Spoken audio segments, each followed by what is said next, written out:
welcome back to the Citizen channel. I hope you're all staying safe and well on our little feature we call TOCK City. Yes, TOCK City. Yes, it's minute 3 we're up to, so this is I don't always do these things in order, but obviously this History Boys vlog, if you like, is got to be done in order. We're up to minute 3, so there's a couple there if you want to check out minute 1 and minute 2. Of course, it's a look at goals that City have scored and their timing and importance. We've scored many goals, of course, from the first minute of games, and yes, well, to the famous goal in, it was the 94th minute, even though it's 93-20, of course, 94th minute, and even memorable ones later than that as well. And this is what this feature does. It's going to be going for a long time, so hopefully I'm around to get to 96, 97, 98, and onwards, of course. Who knows? We might go into extra time. You never know.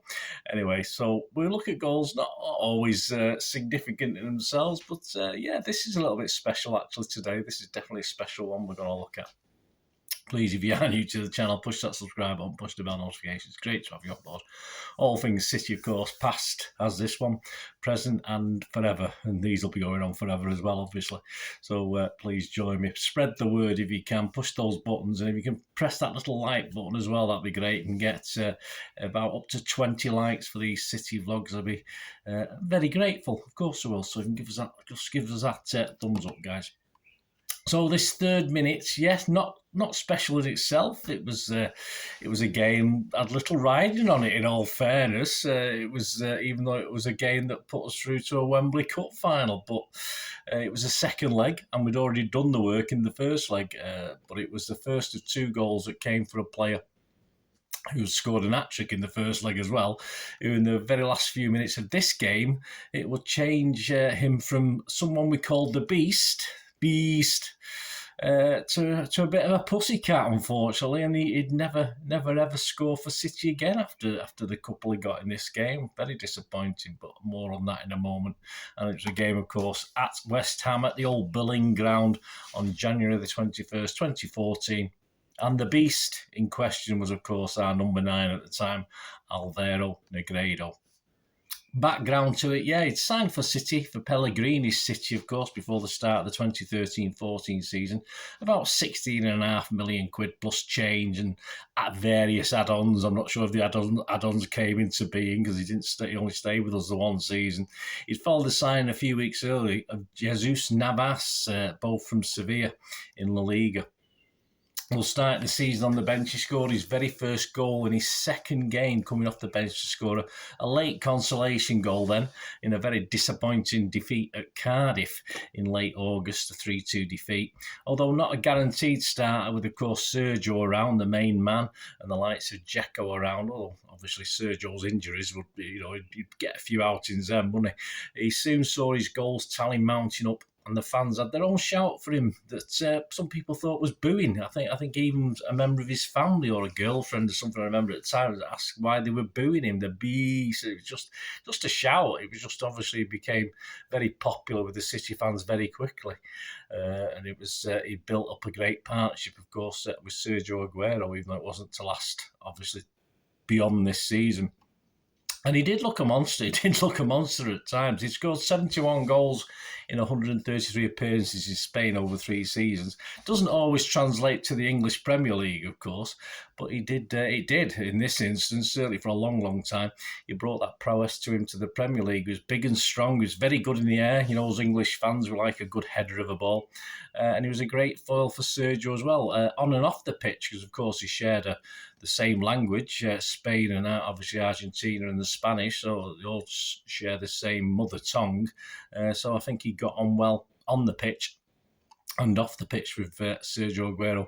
By mid-January, the time this game was taking place, they scored just over 40 goals between them. And I have been totting up the stats, and there seems to be a 1 or 2 goal difference between them, and I can't understand where, and I can't see why from what the club are saying and various journals are saying. But overall, they'd scored 40-plus goals between them, and they'd both scored at least 20 goals. One had 20, one had 21, as I said, depending who you look at and what you read.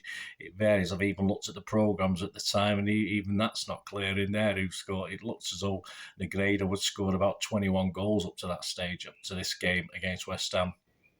He's actually scored the hat-trick against West Ham in the first leg of the Capital One Cup semi-final, as it was then. And this was, of course, his second of the season. Yeah, he'd scored in a Champions League game earlier on. And there used to be a term super sub, didn't you, in the 70s? We used it for a guy called Fairclough. Guys of my age will remember that.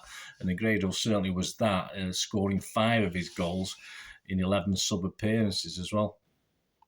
The build-up to the game, of course, we had a 6-0 advantage, yes. We'd stuffed them with the hat-trick from Negredo. We'd stuffed them 6-0 at home.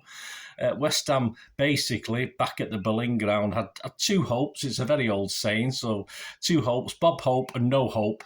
And Bob has just left town, unfortunately. So not a lot chance was given. Even then, of course, Pellegrini didn't mess about. He put out a very strong team, and the West Ham fans didn't even bother turning up. There's just over 12,000 of their own fans in the ground that night. And Pellers, of course, oddly picked a strong team, oddly picked Sergio and Negredo up top. So this, for Negredo anyway, was to prove a big mistake. Sergio had missed a few games through injury, so it wasn't a surprise Sergio playing. But with Negredo, obviously, as I said, he did spend a lot of time on the bench as well. But it was unusual anyway. Away from the match, just before that, we sat second in the Premier League after 22 games, 1 point behind a team called Arsenal. As I'm recording this, they're above us, but hey, we'll not talk about that here. But with a far superior goal difference, so if we could get within striking distance, we had a chance. We'd just gone beyond the 100-goal mark in all competitions in the previous game with a 4-2 home win over Cardiff City, and we were still in all 4 competitions. All right, we didn't win them all, but we were still in them. And Melbourne Heart had just joined the CFA stable. The attendance on the night at the Boleyn ground was a 14,390, including 2,163 City fans. Were you there? Let me know. I wasn't that night, that's for sure. The City lineup: Pantilimon was in goal, Boyata, Lescott, Nastasic, Clichy, Garcia, Fernandinho, Navas, Lopez, Negredo and Aguero. And the subs: Hart, Zabaleta, Demichelis, Kolarov, Rodwell, Dzeko and Jovetic. And the goal, yes, this is just taken from the BBC website. Negredo needed just 154 seconds to open the scoring when he planted in Portuguese teenagers Marcos Lopez's, remember him, pinpoint cross with the freedom of the Hammers penalty area. It was a little bit unchallenged. It made it 7-0 on aggregate at that stage. Well, what happened next? Well, City would add another further to the aggregate route, of course. On 24 minutes, Aguero kept pace with his strike partner, Negredo, by pouncing on more calamitous Hammers defending to clip beyond goalkeeper Jussi Jaskalainen, remember him?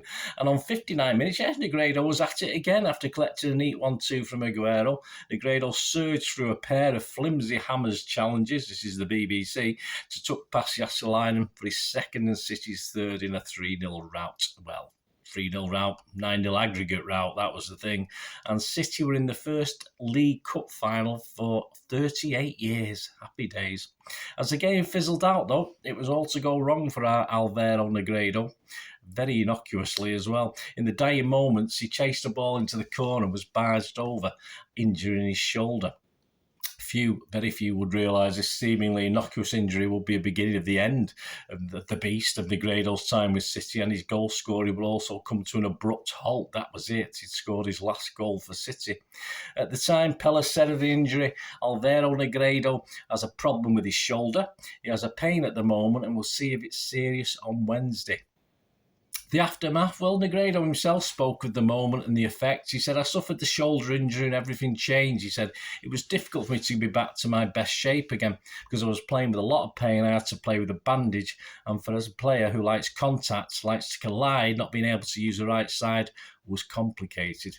Negredo missed the next game. Yeah, so he did after the injury, he missed the next game, an FA Cup matchup with Watford just 4 days later, but was an unused sub 8 days after the West Ham game in a 5-1 hammering of Spurs at White Hart Lane. Remember we used to beat them at their place? So that was the days. And he was an actual unused sub for that. He did manage another 7 starts and was on a sub 8 times, including a couple of minutes in the Capital One Cup final itself. But his time had gone all because of that needless injury in the dying embers of a game we won 9-0 on aggregate. As stated, he didn't add to his goal tally. He decided going back to Spain was the best for him, returned there at least with a Premier League and League Cup winners' medal. So we got 2 of the trophies, didn't we? Well, there you go. Let me know any memories you've got of that. Were you there at West Ham that night? Thanks for joining me for this TikTok City minute 3 moment. And Alvaro Negredo, beast goal in the 3rd minute on the 21st of January 2014. Next up, we'll find a minute 4 moment. Thanks for watching. Till we meet again, please stay safe, Blues. All I can say now, come on City. Bye for now.